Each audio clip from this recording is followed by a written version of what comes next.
খবর নে না, আপন ঘরের খবর নে না। অনাসে দেখতে পাবি, অনাসে দেখতে পাবি কোনখানে সারবারাম খানা। আপন ঘরের খবর নে না, আপন ঘরের খবর নে না।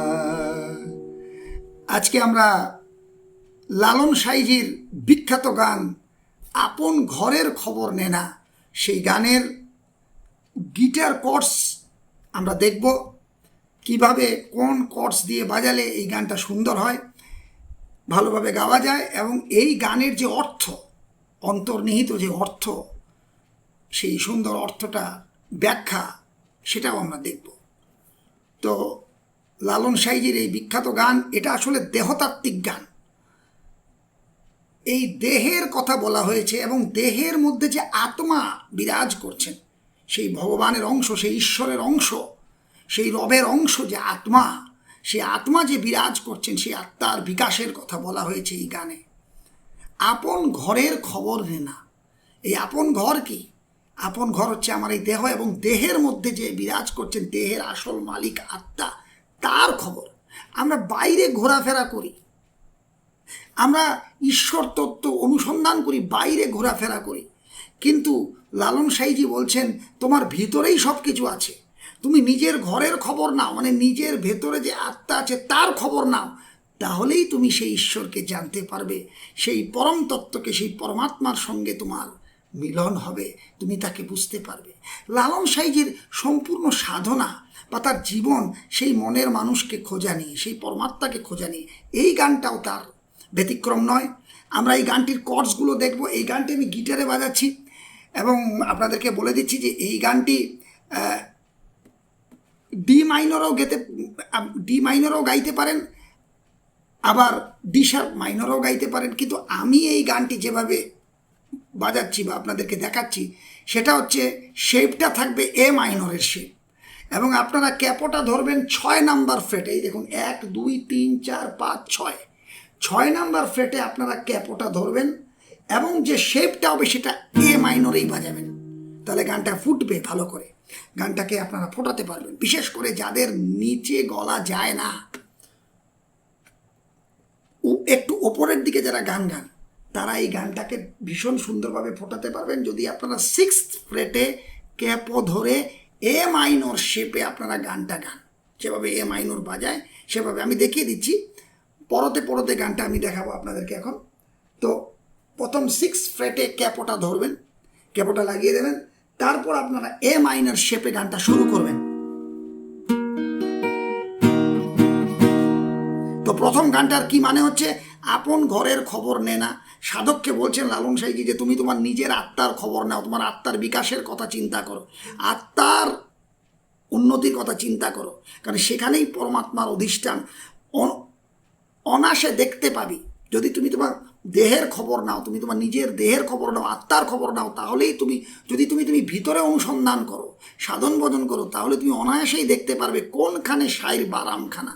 সাই মানে সেই ঈশ্বরের, সেই রবের অধিষ্ঠান, সেই রব যে, সেই ঈশ্বর, সেই পরমাত্মা যে আমাদের ভেতরেই আছেন, তিনি সর্ব জায়গাতেই আছেন, কিন্তু আমাদের ভেতরে যে সেই ঈশ্বরের তুমি অধিষ্ঠান দেখতে পারবে। তোমার হৃদয়ের মধ্যেই তুমি ঈশ্বরকে অনুসন্ধান করতে পারবে, অনুভব করতে পারবে। কোনখানে সাইর বারামখানা, আপন ঘরের খবর নে না। তো এই প্রথম এটা স্থায়ী, এই স্থায়ীকে আমরা দেখবো আগে।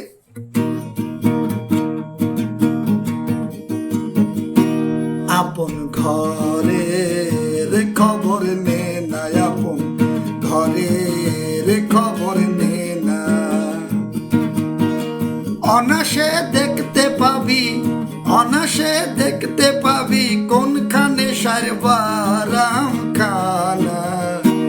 আপন ঘরের খবর নে না।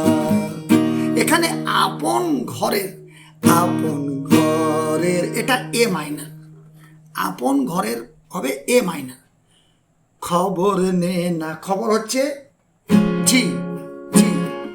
আপন ঘরের খবর নে না, নে নাতে আবার এ মাইনার। তাহলে কি হচ্ছে, আপন ঘরের খবর নে না। খবর জি মেজর, প্রথম হচ্ছে আপন ঘরের এ মাইনর, খবর জি মেজর, নে না আবার এ মাইনর। ঠিক আছে, তাহলে আমরা দেখি। এবং অনাসে দেখতে পাবি, এটা পুরোটাই এ মাইনর। অনাসে দেখতে পাবি এ মাইনর। কোনখানে শায়ের, এটা জি মেজর। কোনখানে শায়ের, কোনখানে শায়ের, এটা হচ্ছে জি মেজর। বারাম খানা, বারাম খানাতে বারাম খা পর্যন্ত আপনার ডি মাইনর। বারাম খানা, বারাম খা, বারাম ডি মাইনর, খানা এ মাইনর। দেখুন, বারাম খানা, বারাম খানা। অনাসে দেখতে পাবি এ মাইনর। কোনখানে শায়ের জি মেজর, বারাম ডি মাইনর, খানা এ মাইনর। তারপর আবার আপন ঘরের খবর নে না। তাহলে আপন ঘরের এ মাইনর, খবর জি মেজর, নে না এ মাইনর। লিখে রাখুন, তাহলে বেশি ভালো হবে। অনাসে দেখতে পাবি এ মাইনর, কোনখানে শায়ের জি মেজর, বারাম ডি মাইনর, খানা এ মাইনর। তারপরে আবার ওই প্রথম কথাটাই আবার রিপিট হচ্ছে, আপন ঘরের খবর নে না। আপন ঘরের এ মাইনর, খবর জি মেজর, নে না এ মাইনর। ঠিক আছে, এখন আমরা আসছি প্রথম অন্তরায়। কমল কোঠা কারে বলি, কোন মোকাম তার কথা গলি। কোন সময় পড়ে ফুলি, কোন সময় পড়ে ফুলি, মধু খায় সে হলি জল। আপন ঘরের খবর নে না। এখন দেখুন এই প্রথম অন্তরা, আগে প্রথম অন্তরার মানেটা শুনে নিন। কমল কোঠা কারে বলি, কমল কোঠা মানে সেই যে আত্মা যেখানে থাকেন, সেই আত্মা, সেই কমল কোঠা। সেই কমল কোঠা আমরা কাকে বলবো, মানে লালন সাহেজি বলছেন সেই আত্মার বিকাশের কথা বলছেন। কোন মোকাম তার কথা গলি, তার তার মোকাম কোথায়, তার তার অধিষ্ঠান কোথায়, কোথায় তিনি থাকেন, সেই পরমাত্মা, সেই আত্মা, কোথা তার গলি। এবং কোন সময় পড়ে ফুলি, সাধনা করতে করতে, সাধন ভোজন করতে করতে যখন সিদ্ধি লাভ করেন সাধক, সেই সময়টার কথা বলি। কোন সময়ে পড়ে ফুলি, মধু খায় সে অলিজনা। আর যখন সিদ্ধি লাভ করে নেন সাধক, যখন তার সাধন ভোজনে সিদ্ধি লাভ করে নেন, তখন সাধক সেই পরমাত্মার যে আনন্দ, পরমাত্মা প্রাপ্তির যে আনন্দ, সেটা অনুভব করেন। অলি মানে হচ্ছে সেই সিদ্ধি লাভ, যিনি সিদ্ধি লাভ করে নিয়েছেন সেরকম সাধক। মধু খায় সে অলিজনা, মধু কি, সেই পরমাত্মা প্রাপ্তিরূপ যে আনন্দ, সেই আনন্দের কথা এখানে, সেই আনন্দের কথা এখানে বলা হয়েছে। আপন ঘরের খবর নে না। তো আমরা দেখছি এই অন্তরাটা। কমল কোঠা কারে বলি, কমল কোঠা কারে বলি পুরোটাই এ মাইনার।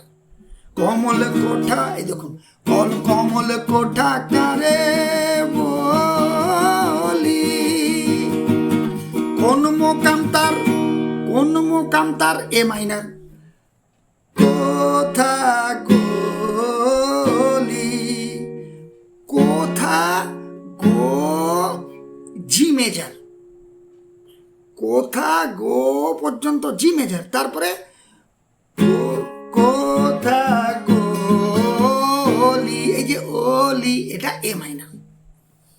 লিখে রাখুন, কমল কোঠা কারে বলি এ মাইনার, কোন মোকাম তার এ মাইনার, কোথা গো জি মেজর, কোথা গো জি মেজর, ওলি, এই যে গোলি, ওলিটা এ মাইনার।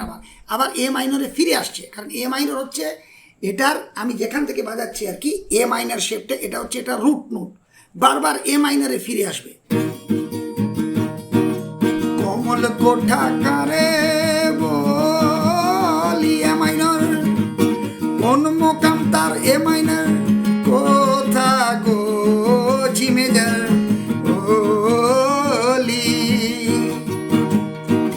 সময় পড়ে ফুলি, এ মাইনার পুরোটাই, কোন সময় পড়ে ফুলি, তারপরে মধু খায় সে জি মেজর, ওলি ওলি, এটা ডি মাইনার, ওলি ওলি জনা।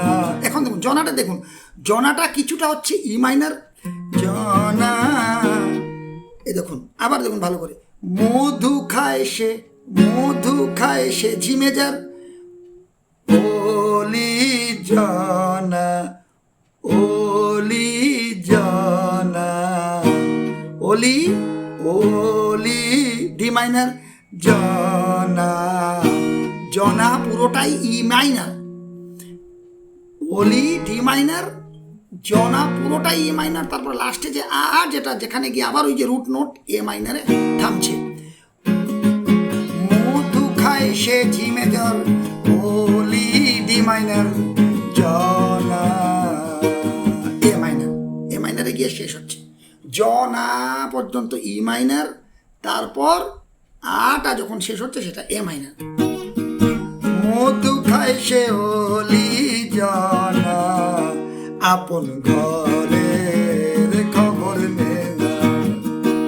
তাহলে আবার আরেকবার আমরা অন্তরাটা দেখি, কমল কোঠা কারে বলি এ মাইনার, কোন মোকাম তারে মাইনার, কোথা গলি কোথা গো জি মেজার গলি, এ মাইনার গলি, কোন সময় পড়ে ফুলি এ মাইনার, মধু খায় সে জি মেজার, ওলি ডি মাইনার, জনা জনা ই মাইনার, আবার জনার পরে যা জনা এ মাইনার, এ মাইনারে গিয়ে থামছে। এভাবেই দুটো অন্তরা, তারপরে যে দুটো অন্তরা আছে সেটাও এই রকমই। আমি বলছি দুটো অন্তরার ইয়ে, সূক্ষ্ম জ্ঞানজার ঐক্য মুখ্য, এখানে বলা হচ্ছে সূক্ষ্ম জ্ঞানজার ঐক্য মুখ্য, সূক্ষ্ম জ্ঞানজার ঐক্য মুখ্য, সাধকেরই উপলক্ষ,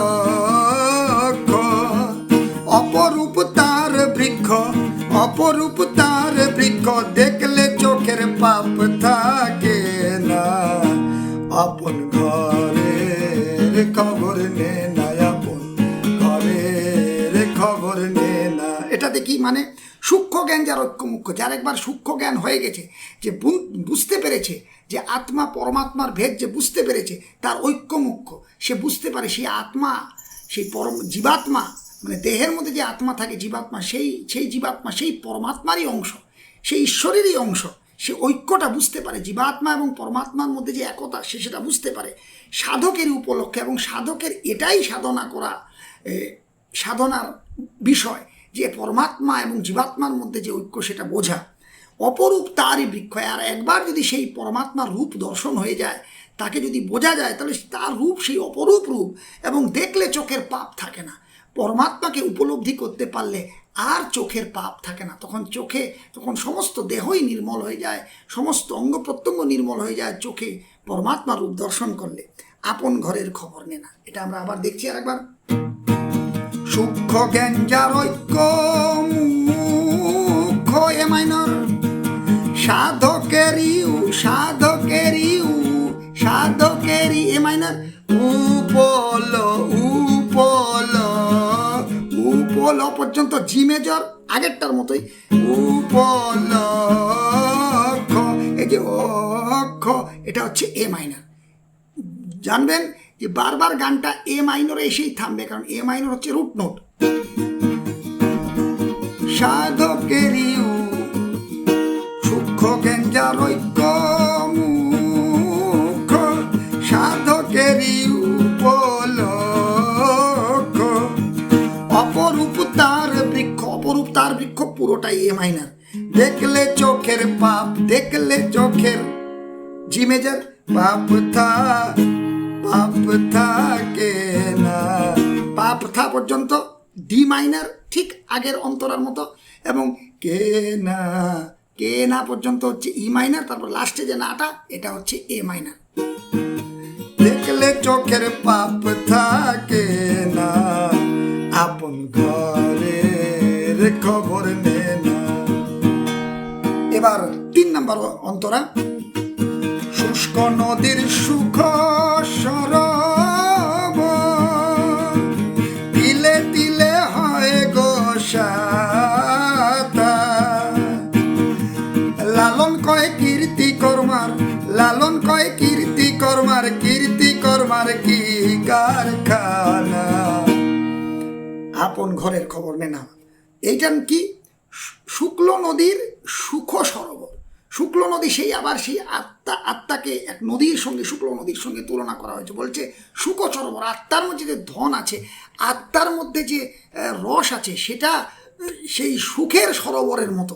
তিলে তিলে হয় গো সাঁতার। সাধক তিলে তিলে সেই সাধনা করতে করতে আত্মার বিকাশ করতে পারেন এবং পরমাত্মার সন্ধান লাভ করতে পারেন তিলে তিলে, আস্তে আস্তে সাধনা, ধীরে ধীরে।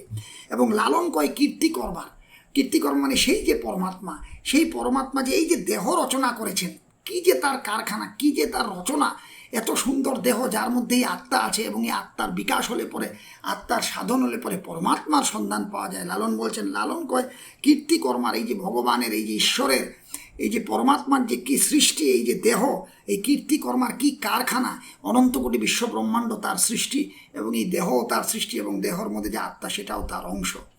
অতএব সাধন করলে, ধীরে ধীরে সাধন করলেও আমরা জানতে পারি যে কিভাবে সেই আত্মার বিকাশ করা যায় এবং আত্মার সঙ্গে পরমাত্মার কি সম্পর্ক।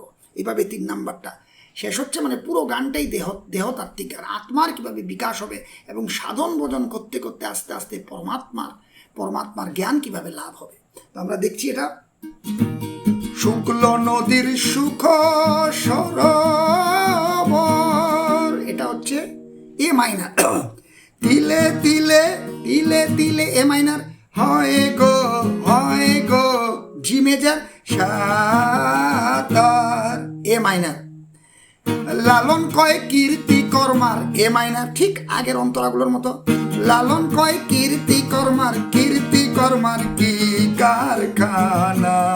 এবার এই যে কীর্তি কর্মার কি কারখানা, কীর্তি কর্মার কি, এটা হচ্ছে জি মেজর, কারখানা, কারখা পর্যন্ত ডি মাইনার, কারখানা ই মাইনার, এবং লাস্টে কি এ মাইনারে শেষ হচ্ছে। কীর্তি কর্মার কি কারখা, কীর্তি কর্মার কি জি মেজর, কীর্তি কর্মার কি কারখানা। কীর্তি কর্মার কি কারখা পর্যন্ত হচ্ছে ডি মাইনার, কীর্তি কর্মার কি হচ্ছে জি মেজর, এবং খানা পর্যন্ত আবার গিয়ে ই মাইনার, এবং এ মাইনারে গিয়ে, প্রথম ই মাইনার তারপরে এ মাইনারে গিয়ে শেষ হচ্ছে এই গানটি। তারপরে আবার ওই আপন ঘরে খবর নে না, এভাবে গানটি যেভাবে বললাম সেভাবে বাজাবেন, খুব ভালো লাগবে। খুব সুন্দর গান লালন সাইয়ের এটা। জয় গুরু।